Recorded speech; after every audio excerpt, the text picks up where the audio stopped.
Good morning. I'm Mayor Tommy Roberts. Welcome back to the Mayor's Table. My guest this morning is City Manager Rob Mays. Rob, it's good to have you back with us again. I'm happy to be here.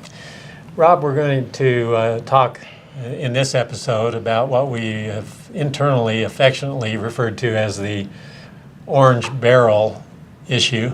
Yeah. And of course, the orange barrels are what is marking a lot of construction activity on our streets and roads in the city of Farmington.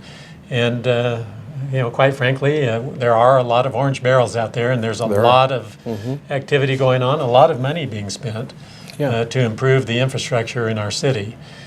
I'd like you to address why it is that we're seeing so much construction activity on the part of the city of Farmington at this particular time.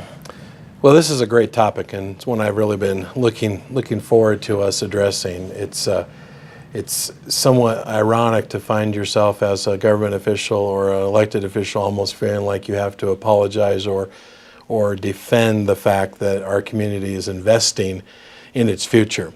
You and I have talked before, and I've joked before but it's really true. There's only two kinds of input I get on construction. Either we're not doing enough or we're doing too much. There's no right amount. And that's because it's obviously an inconvenience.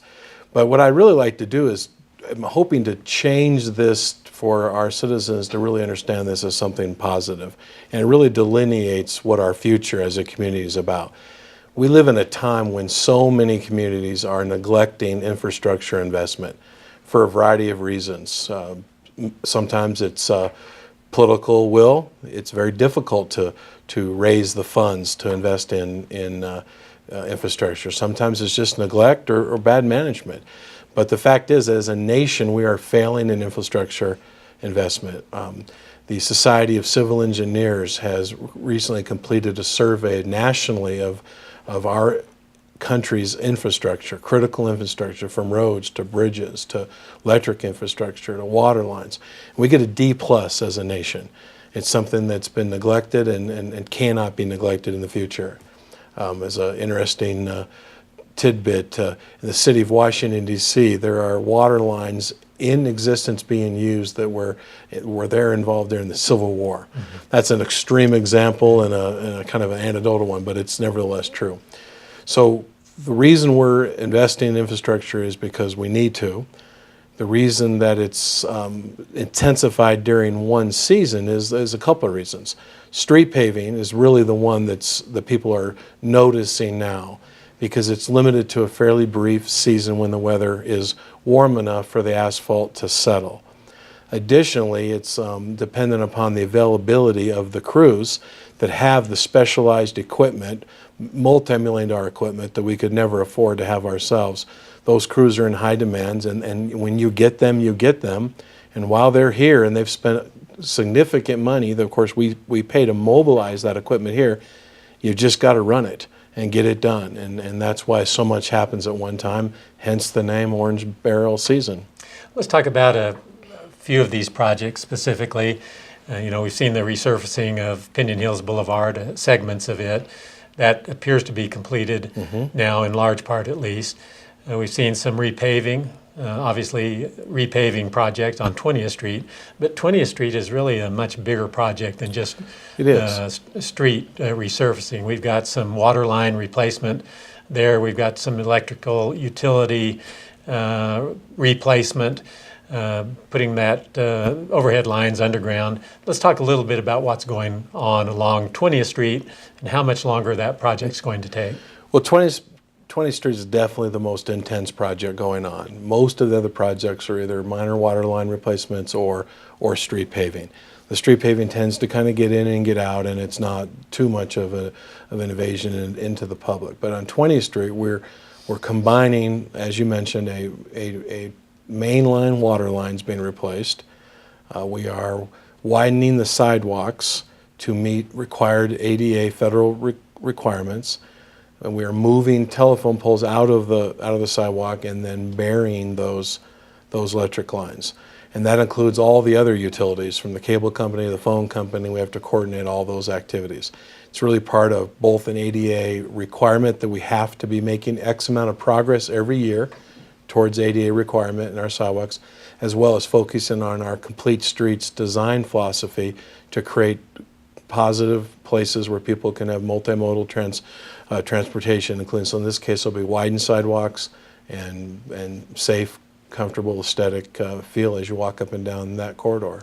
The water lines in that area, I assume, are some of the older vintage lines in the city, and we know that we have many, many miles of 1950s aged water and sewer lines, and we've got a program in place where rates now for water and sewer service include a replacement, restoration, repair component, and so we're spending that money, and that's what people are seeing right now. Yeah. And I think it's important to kind of equate these street improvements with some of the other things that we're doing in the city of Farmington, where we're addressing aging infrastructure. The Civic Center is a good example of that. Almost a 40-year-old facility now that's beginning to show its age, needs some internal upgrades, significant internal upgrades, and we'll get some significant external upgrades as well, but it'll bring it into the 2010, 2020 timeframe, and it's much needed work. We're going to have other kinds of projects like that as well. So providing services from the government, from local government, involves spending money to renew or upgrade or improve, and that's what we're seeing here. Well, and when you neglect that R&R, as we call it, the renewal and replacement of infrastructure, you spend many, many times more money in the long run. Depending on whether you're talking about what type of infrastructure, you're talking probably 3 to 7 times the cost if you wait until your infrastructure fails. And so that's one of the reasons we have an aggressive program. Our mayor and council support that program. In 2016, we budgeted over $51 million in capital improvements and upgrades to our infrastructure. In 2017, it's nearly $70 million. It includes, for example, many miles of water lines, upgrades to our water treatment plant, so we can stay within EPA requirements. So sometimes it's not just about use, it's about keeping up with technology and the regulatory environment. If we don't invest, for example, in our wastewater treatment plant, we're subject to as much as $1 million a day fines. You just can't wait till those things happen and be going to the public and explaining why you let things go. You know, coincidentally right now, our community to our neighbors to the east are dealing with the dramatic, consequences of a water treatment plant that wasn't kept up. So you just can't wait until things are a crisis, and we try to stay ahead of them, and we are very proactive in the city of Farmington, and a lot of investment is made.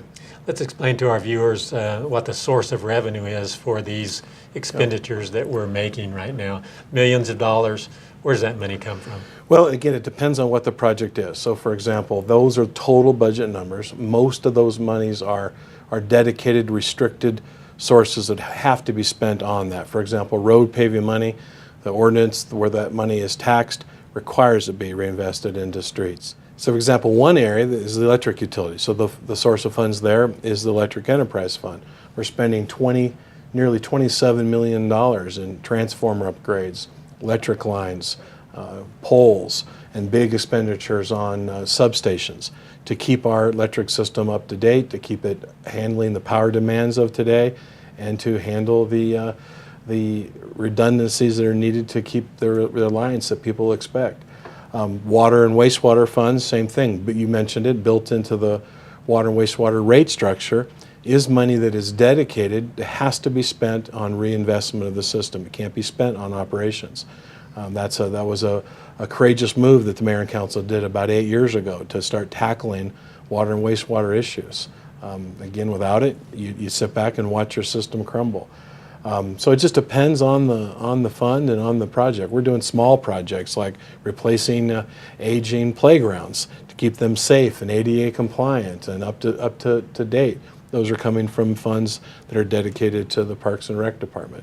You mentioned the Civic Center. That's not actually included in the numbers I've given, but there's a special fund created by the imposition of of an additional fee on hotels that has to be spent on that. It can't be spent on other things. As we close this segment out, if you would, Could you speculate as to when most of this activity will be completed? Well, what orange barrel season will be run through the summer, because that's where the weather really allows for it. But you'll see the dramatic amount of paving start to diminish here. One of our contract crews has already left. One of them is still working. 20th Street, that entire project being done will certainly take till the end of this summer. Right. Rob, thank you for being here. I've had many people in the community ask me about the level of activity, and I think for the most part, people understand that these are necessary city functions and that they're improving the quality of life in our community. A lot of that isn't actually seen. A lot of it's underground or on the surface, but definitely it's an improvement in our community and investment in our future. And in closing this segment, I just want to urge viewers and citizens in the city of Farmington to keep your patience. Don't become too frustrated.